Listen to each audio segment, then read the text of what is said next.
I consistently got thousands of downloads every month, generated brand new leads from it without creating any new episodes. It's a cash cow.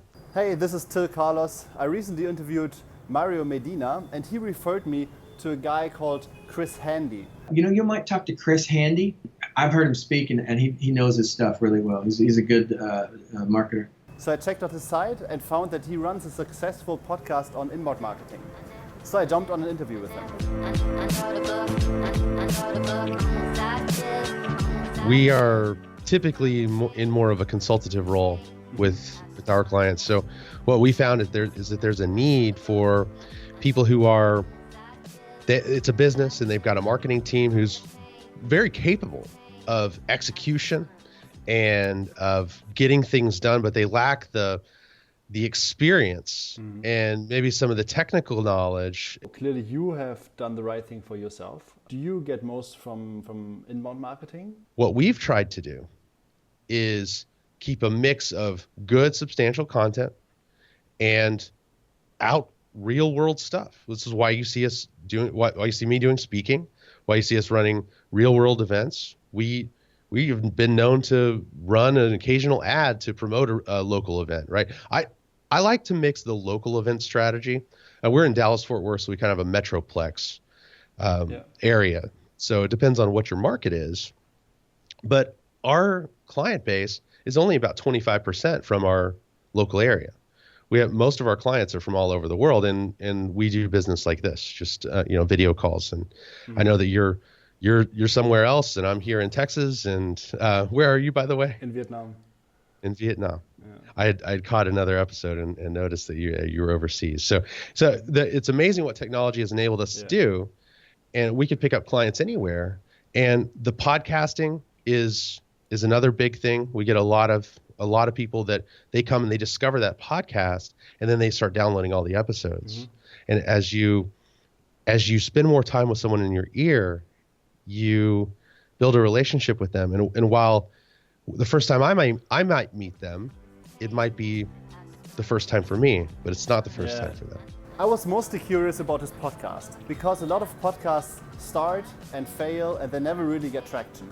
And his podcast is not the biggest one, but it seems to work out for him. It seems to generate leads for him. So I wanted to ask him, how did he go about this? So we went really light on the podcast this past year, and I consistently got thousands of downloads every month, generated brand new leads from it without creating any new episodes. Yeah.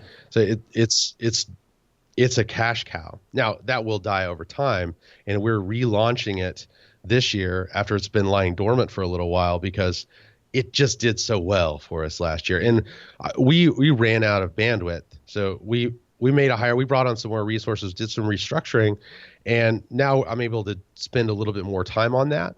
And so that's why I'm ramping that up. I think that plus this one-to-many type video type content, more speaking, that sort of thing, God, it drives the business. I'll tell you. Yeah. Content is the number one piece of business development that I can do. So I think the podcast has been that. Now, will it stay that as people really start to explore more video? That remains to be seen. I think there's always a market for people walking around with headphones on that don't have time to sit and look at a screen. What do you think was important for your podcast success, mainly? Not trying to overproduce it, not trying to be someone that I'm not trying to force it. I started out with 3 different podcasts. We launched 3 at the same time. I launched an interview podcast, a buddy type podcast with a co-host, and I launched a solo show that I've still got going. That's 5 minutes, 10 minutes, just like one quick tip. And I found quickly that I didn't enjoy running the interviews as much because I was not seasoned enough, I think, in the industry. Maybe if I did it now, it would be different. But I was trying to subconsciously emulate other podcasts that I'd heard. I was getting the same guests on, and I was just becoming a me too. Yeah. So that didn't work for me. I got disillusioned myself. The buddy show was actually really good, but just trying to keep up with somebody else's schedule was hard. And then I felt like we were sticking to a script a lot, because we would do all these notes ahead of time, and it was just like, oh, now you talk, now I talk. And it didn't feel human as much as it could have. And sometimes I feel like if I just get on and just talk about something for a few minutes, that's the most raw and human I can be. And I think people responded to that. And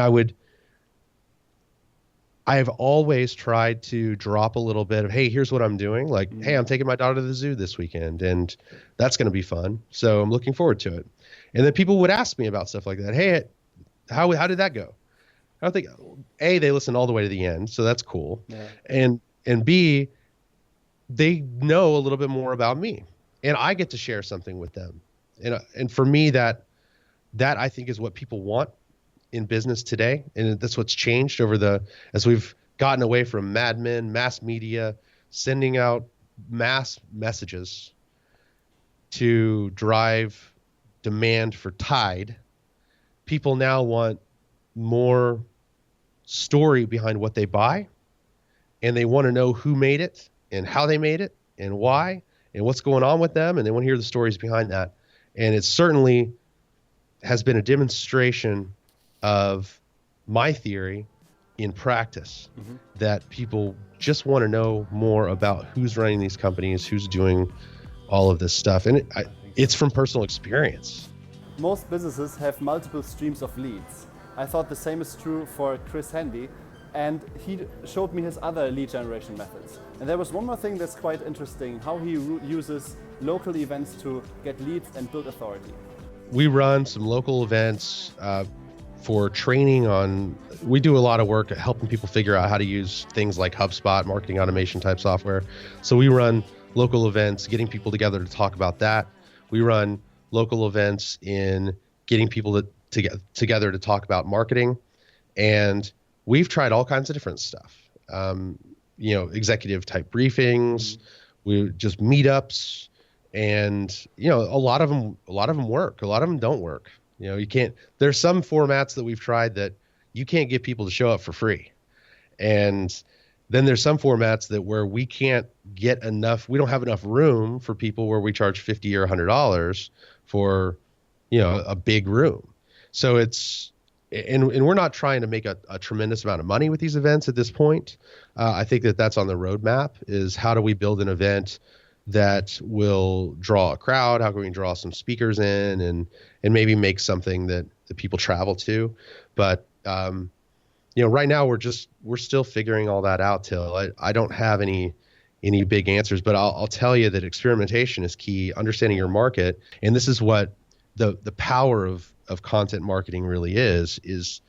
Sure, you get a lot of you get organic traffic, you can drive social shares, and people can discover you online, but there's no better lead, or there's no better person than someone you've met in person that comes back to your website and then subscribes to your stuff. Because they've met you, now they come back, now they're reading your stuff, and they're continuing to consume it. They didn't discover you online, they discovered you in person, and now they get that continued drip, because the next time you see them, hey, I really like that blog post you did. And then someone else is right there, and they're like, oh, I didn't get that. Oh, you're not on his newsletter? And I'm telling you, man, there's just nothing better to build credibility. So if you're out in your local marketplace, which I believe that everybody should be to a certain degree. A lot of people think online digital marketers should sit in their cubbies and that's it, and just type out content or be on video. But you got to be out there, and that's where my feeling is right now, that people need to see more of you, and that not enough people realize that there's a human element to it. Yeah, good tip. I definitely will implement that in our videos. If you want to see the full interview, go to our website, maerketing.com/blog, and you would find it there in the blog post. The link is in the description. This is still Carlos. Please subscribe to this channel so you can get weekly updates on lead generation via your YouTube dashboard. Talk to you soon. Bye. I wrote a book,